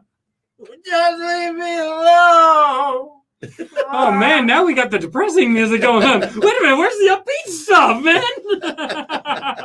Welcome back to the Open Forum with Smooth Jazz featuring CBD distributor. No wonder we're so mellow. Everyone's just like, what is? I can't get it. I can't figure out the music on this show anymore. Sometimes it's happy, and sometimes, well, now I'm looking at Bucky a little different. Wow, it's getting hot. Now, I want to ask you. So, I've kind of touched on how difficult it is to avoid the political game. Do you think that your prior military experience has given you some level of grounding in these interactions, where whoever's on the other side of me, there isn't this implicit fear that a lot of people have when they meet people they view as powerful? Do you think that your experience in the military has done something to alleviate that kind of apprehension? Sure it has. Look, one of the things that, for those that like you understand this, and those that perhaps have never served, one of the things that they tell you and teach you is how to look at things in their totality. Yeah. Right. Mm-hmm. Look at the big picture, because when you're in battle, you got to know where everything's happening. You just can't focus on one, target all the time. You got to focus on what's around you, focus on the target, take the target out, but always remember there's a team effort here, right? And so you got to protect each other. And so discipline, analysis, evaluation, tactics, strategy, evaluating the environment, right? Looking at everything around and saying, what is the best way that we can move forward? Mm-hmm. What is the best way that we can, and we don't want to have casualties, but how do we move forward? And sometimes casualties will occur, but hey, are we gaining ground? Mm-hmm. And those are the types of things that I look at when I was mayor, and even now in business, we look at all these challenges that we get faced every day, even in our personal lives, right? You need to kind of step back, evaluate, look into the future, see what's happening before you make a decision. And if you make the wrong decision, it's okay to turn around, do an about face. Yeah, right? Exactly. Yeah. There's nothing wrong in saying, I took the wrong step. I'm going to back up, and here's where I'm going now. Here's what I found out. And I've done that many a times, in my leadership roles. I'm not embarrassed to tell anybody that, I didn't have all the information, or now that I got new information, it's time to move in a different direction. Retreating to gain a higher advantage moving forward. We're going to bring in Jay Walker for a question. Jay Walker.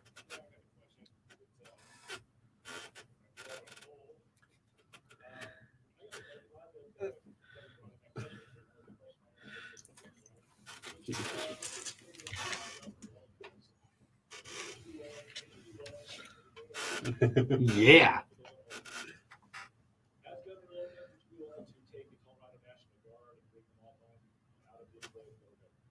Yes. Look, you know what? There's one thing that we have to look at when it comes to the National Guard, right? Is that there's a purpose for their mission. And if their mission is not necessarily in alignment to what our values and beliefs are as a country, we must, let them know that they have strong support. What is happening now in our military, for those of you that don't know, they're teaching now Black Lives Matter. They're teaching critical race theory. They basically are starting to politicize our military, And again, why are they doing that? Because they need to divide us. They need to break us, right? And when you don't have a strong military, that's a problem, And so when I left, just to give you a quick story, when I left my service, for whatever reason, they wanted me to go talk to the base commander. And the base commander said, hey, well, I've been looking at your record. You're a great serviceman. How about I send you to OJT, the Officers Training School? And I said, you know what? With all due respect, General, I won't make it past captain. And he's like, why? I said, because if you come into my unit and tell me to do something I know it's not good for my men, it's not good for our mission, I'm not going to do it.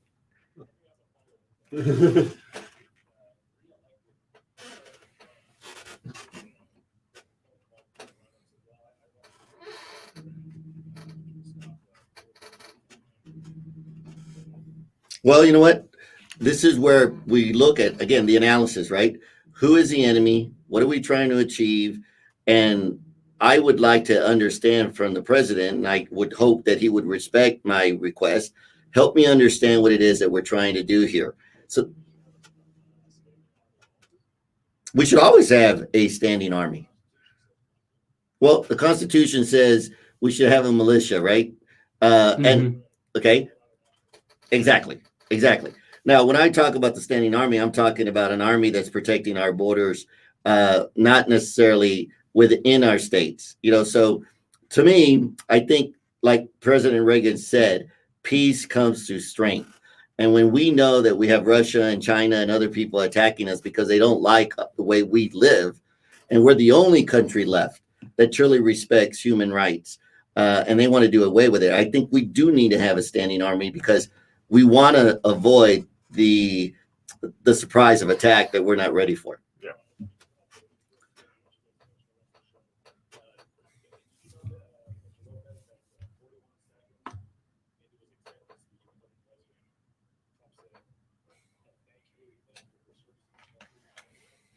I don't recall that. He did.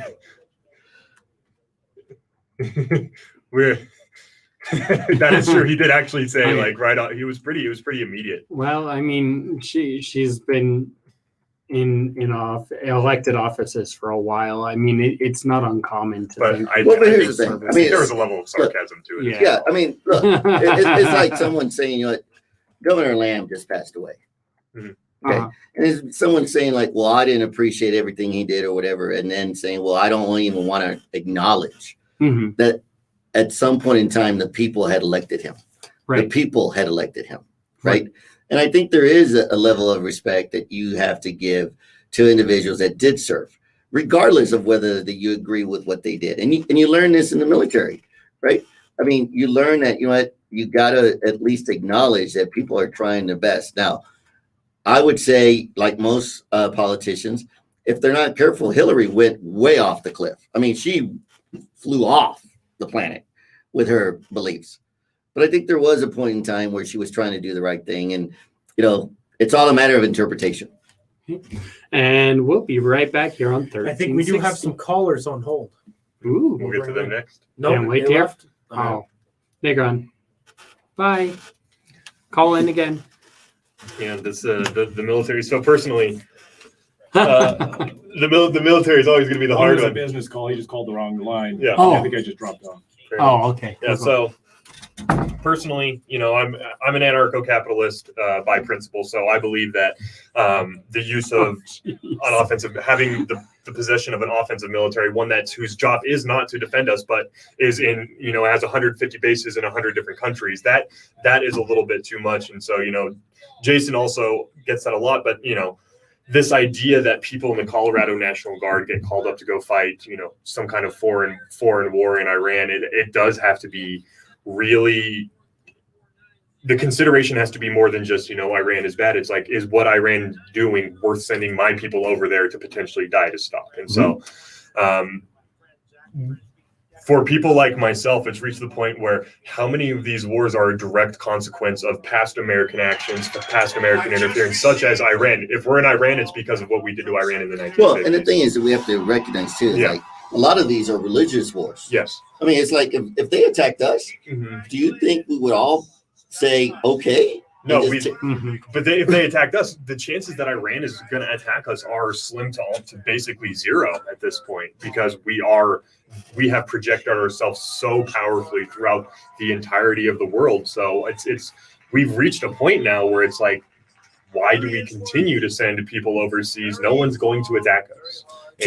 And I agree. That's where the question comes in, right? Exactly. That's like, okay, how far do we need to take this? Yeah. Right.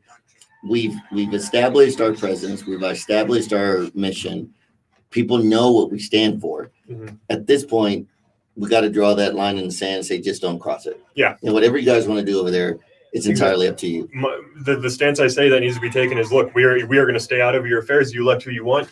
You do not threaten us. If you threaten us at any point, we're going to destroy you. We're going to go in 2 weeks, destroy you, and we're going to leave. We're not going to stick around to rebuild. We're not going to give a crap who dies along the process. You brought us in. Look, we no longer fight wars to win. But but that's the problem, because like by my status, it only has to happen one time. Right.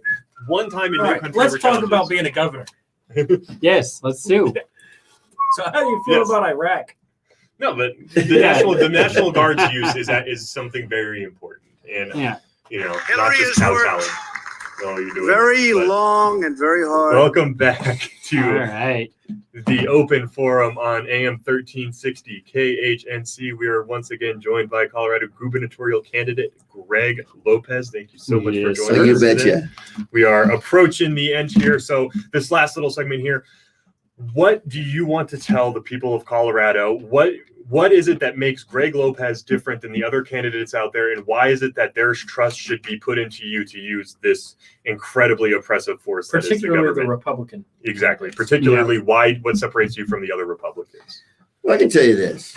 Look, not only do I feel that I have the broader experience of actually being an executive director for a state or a city, because I understand all the ins and outs of all the departments, but most importantly, I truly feel that, I know how to connect with the communities, regardless of economic status, regardless of zip code, regardless of where they are.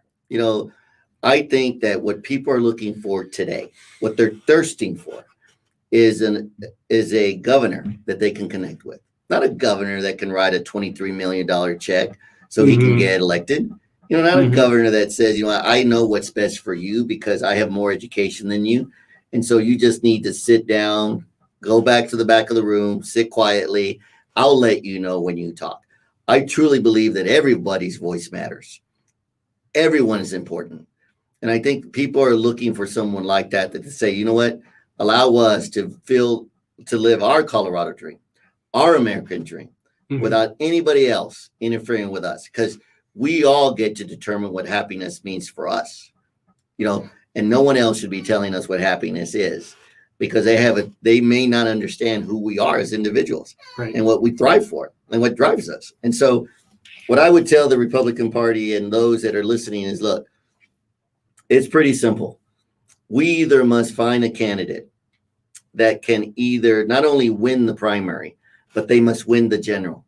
We must have a candidate that can truly connect with all voters, not just the Republican voters, but all voters, because it's important that we once again unite our state. That division between rural Colorado and urban Colorado needs to go away. We are Americans. We all bleed red. As far as I know, we all bleed the same color. And so we just need to have respect for each other. Doesn't mean we have to agree with each other. And this last thing that I will tell everybody that's listening, our state today and our nation today would be better if we just followed one simple rule. One simple rule that we need to follow. Do unto others as you would like them to do unto you. Exactly. And if we followed that rule, I think our communities would be safer, our hopes would be higher, and our prosperity and our dreams for our kids would be unmeasurable. So maybe we should start doing that starting today. Yeah, no, that's basically the mantra I live my life with as well. And I think that I've come to that same exact conclusion through studying a lot of different philosophy from, if you look at Buddhism, Confucianism, if you look at any of like those kinds of religions, they all basically say the same exact thing.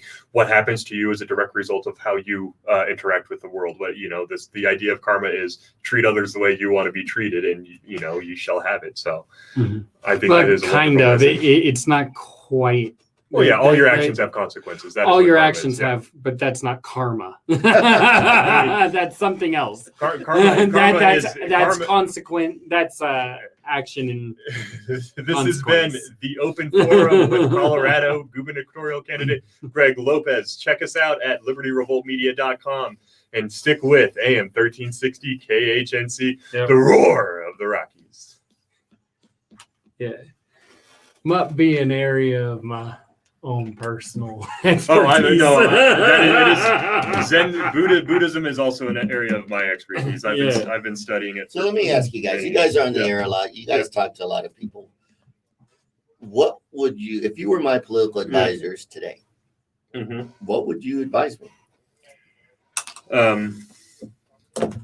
What? Oh, everybody put it on me? No, not at all. I wasn't putting it on you in the slightest. No, you're super opinionated though, so I'd love to hear Am I yours. super opinionated? Yes, you are. I'm I'm not amazed you super didn't jump in right away. If if I was Greg Lopez's political advisor, what would I tell them? I have to think on that for a minute. You have to understand that a lot of what the independents are looking at, and this is just coming from talking to close to 4,000 people last summer.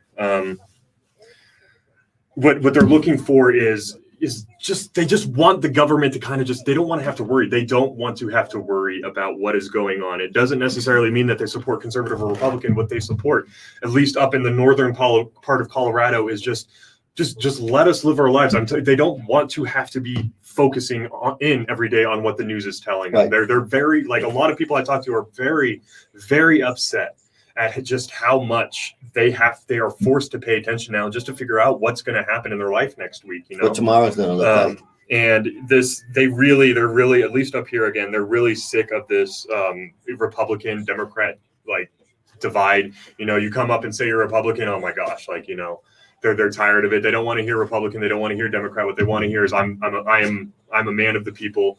I'm Greg Lopez. I am here because your voice matters. And then what's going to really hammer that in is knocking on doors. Mm-hmm. What's really going to help is people telling other people in their community, yeah, he came to my door and he was a wonderful guy. Right.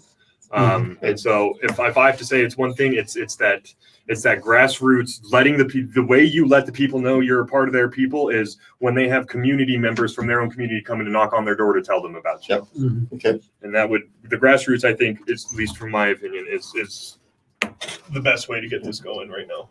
Yeah. All right. Well, good show, guys. I can only talk about Northern Colorado though. Yeah. Yeah, northern Colorado is definitely a lot different than where I'm at.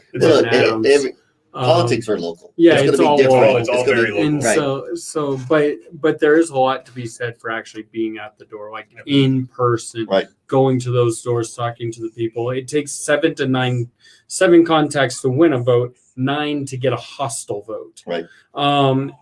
At minimum. And so being there, being able to connect with people, talk to people, hear what they're really about, and like in Commerce City.